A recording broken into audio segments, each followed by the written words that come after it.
C'est une histoire digne d'un film qui s'est joué le 4 novembre 2021 du côté de Chatou, Yvelines, tandis que Keira Hamraoui pensait rentrer tranquillement chez elle après une soirée avec ses coéquipières du Paris Saint-Germain.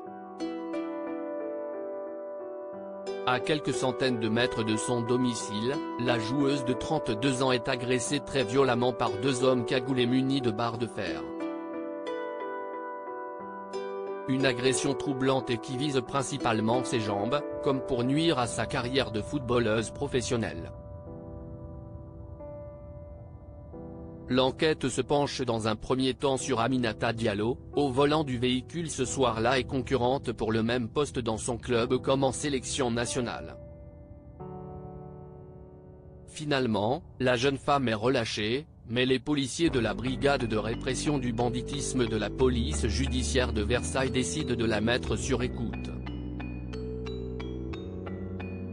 Si l'enquête patine un moment, tout a basculé la semaine dernière avec la mise en garde à vue de 4 suspects d'Aminata Diallo.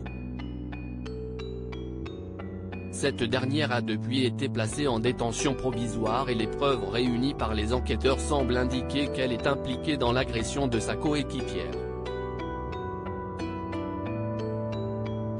Une idée machiavélique qui serait peut-être venue à l'esprit de la joueuse de 27 ans en octobre dernier, lorsqu'elle remplace Keira Hamraoui, blessée, en équipe de France.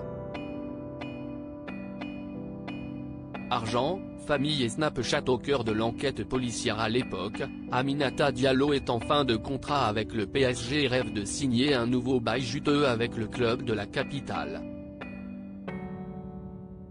25 000 ou 30 000 euros bruts, pas moins, aurait-elle écrit à un confident à l'époque, d'après des messages dévoilés par le Parisien.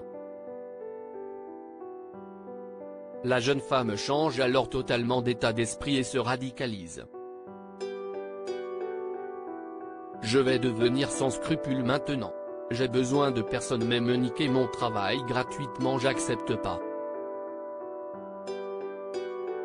Je leur souhaite tous du mal, je n'aille besoin que de mes proches, aurait-elle dit.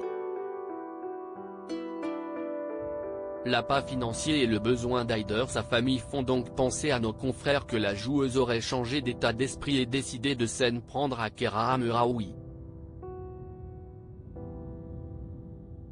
Dans cette enquête, le Parisien révèle également un élément crucial et de plus en plus utilisé par la police, les réseaux sociaux. En effet, les enquêteurs auraient remarqué la suppression de l'application Snapchat du téléphone d'Aminata Diallo, 2 jours après les faits.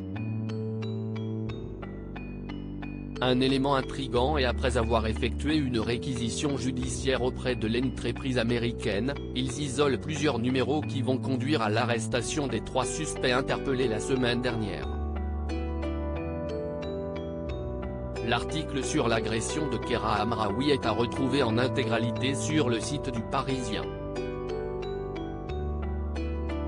Aminata Diallo reste présumée innocente des faits qui lui sont reprochés jusqu'au jugement définitif.